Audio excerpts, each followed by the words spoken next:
So that illusion, that veil, why are we creating it to live on this plane? Um, that's actually something I'm receiving is something that we shouldn't right now, at least in this episode, go too deep in. It is a question I asked when I said, okay, this is a school. That's kind of a cliche answer. Where else do we go there? And when I asked that question, I went outside and it was a kind of a cloudy night here in Palo Alto. You could see like maybe 10 stars. And I was just kind of taken over or embodied by this huge knowing. And I held that knowing, and the clouds vanished, and hundreds of stars appeared in the sky. And it was brilliant and enchanting and gorgeous. And it was so exciting. It's like, ooh, magic. It's physical. It's on a big scale. You can't sleight of hand a whole sky of clouds away. And I called my boyfriend. I told him what happened. The clouds came back. Like, oh, wait, ego's here. Hung up the phone, shifted back into knowing. All the stars, or things that look like stars, came out.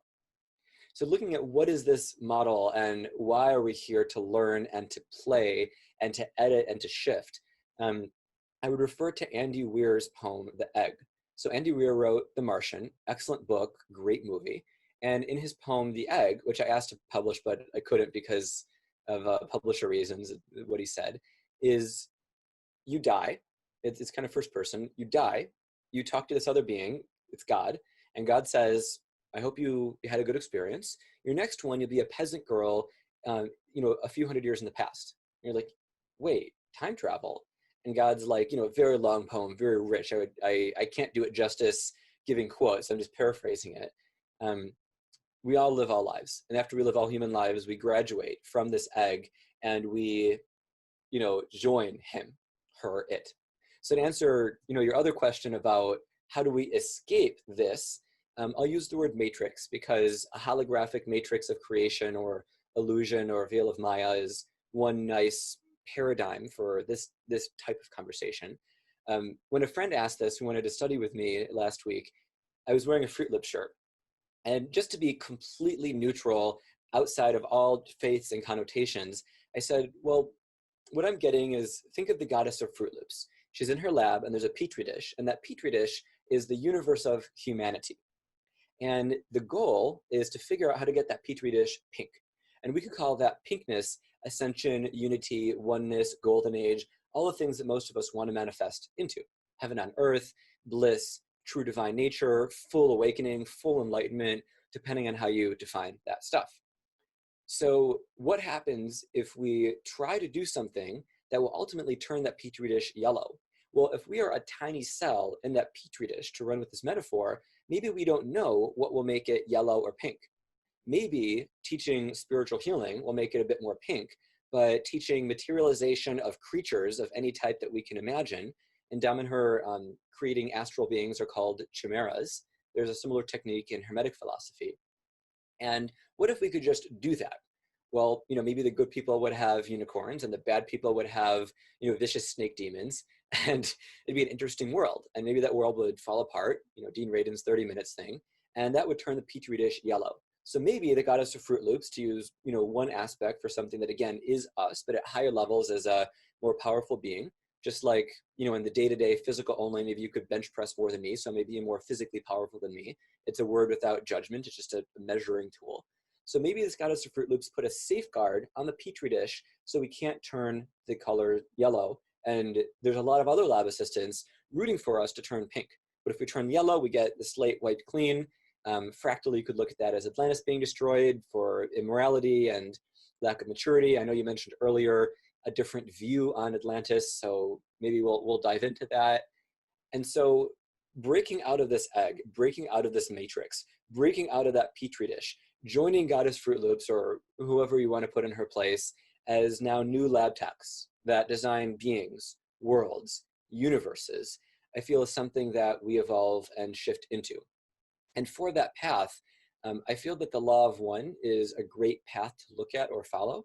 And as somebody whose mission it is to create the best mystery school in the world, I look forward to the day when we can incorporate the law of one and the Egyptian mystery schools and the Greek ones and Kabbalah and Christian mysticism. And, like The Good Place said, really funny, it's a great show on Netflix about a type of heaven and hell relationship.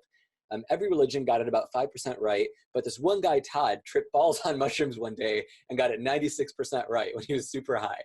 So, it's what's that consensus reality and what's that consensus way of editing reality and escaping and shifting from it. And then the Enlightenment traditions, how much does that really matter? Maybe we should just be present and stand in joy. That's awesome. It actually leads into the question as you're going there. There's a few questions that I want to ask, but the idea of manifestation versus contentment. So you've got like the Zen philosophy of whatever is, we're good. Like that's kind of what it's teaching, like peace and mindfulness, and you're observing the reality, rather than forcing it. My current view that I'll just share, and so you can rant on whatever you wish. But it's like the yin yang. It's a push and pull. It's an influence and a surrender, back and forth. And when you're working with magic, and when you're working with influence, your own reality and creating it, right?